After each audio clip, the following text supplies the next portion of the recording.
Merci pour la confiance sans cesse renouvelée au programme de Canal 7, votre chaîne panafricaine. Messieurs et dames, bienvenue à votre émission Cet endroit, l'émission qui vous éclaire sur les questions et les points de droit que vous rencontrez dans le cadre de ce numéro.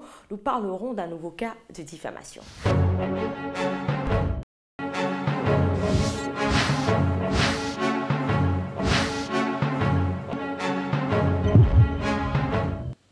Merci d'être toujours là.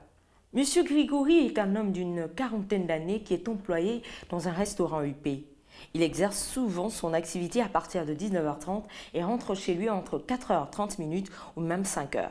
Or, depuis plusieurs mois, il est signalé le viol de plusieurs jeunes filles, justement aux heures indiquées, celle du retour de Grégory à son domicile. Fatigués par une police à qui les faits ont été dénoncés, mais qui ne réagit jamais, les habitants du quartier dans lequel ils résident ont décidé de prendre les choses en main. Ainsi, ils ont constitué des groupes de veilleurs pour mettre la main sur le fameux violeur.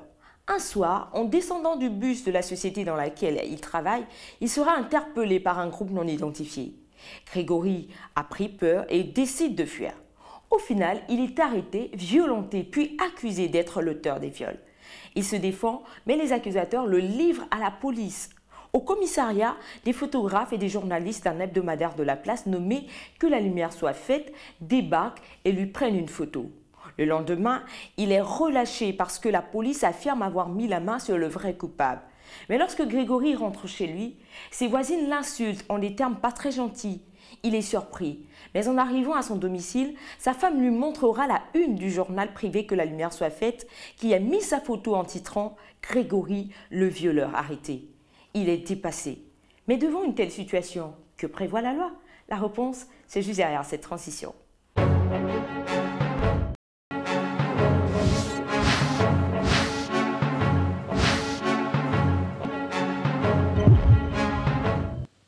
De retour pour la suite de votre émission Cet endroit.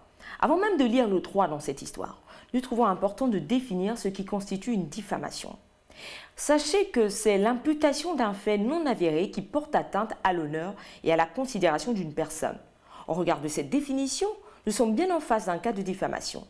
Sachez justement que l'article 284, alinéa 1 du Code pénal gabonais dispose que quiconque, hors des cas prévus aux articles 157 à 162, se rendra coupable de diffamation envers un particulier, soit par un discours, cri ou menace proféré dans des lieux ou réunions publiques, soit par des imprimés vendus ou distribués, mis en vente ou exposés dans des lieux ou réunions publiques, soit par des placards ou affiches exposées au regard du public, sera puni d'un emprisonnement de 3 mois à 1 an ou d'une amende de 24 000 à 300 000 francs CFA ou de l'une de ces deux peines seulement.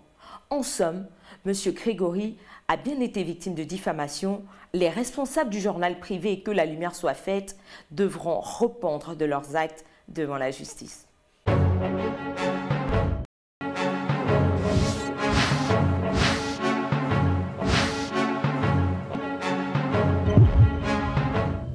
Voilà, c'est la fin de votre émission Cet endroit. En espérant vous avoir servi tout au long de ce numéro consacré à un nouveau cas de diffamation, je ne pourrais vous quitter sans vous rappeler que vous pouvez nous adresser vos propositions de thèmes sur Facebook/Cet endroit. Bonne suite des programmes sur Canal 7, à votre chaîne panafricaine. N'oubliez pas que nul n'est censé ignorer la loi. Au revoir et à bientôt.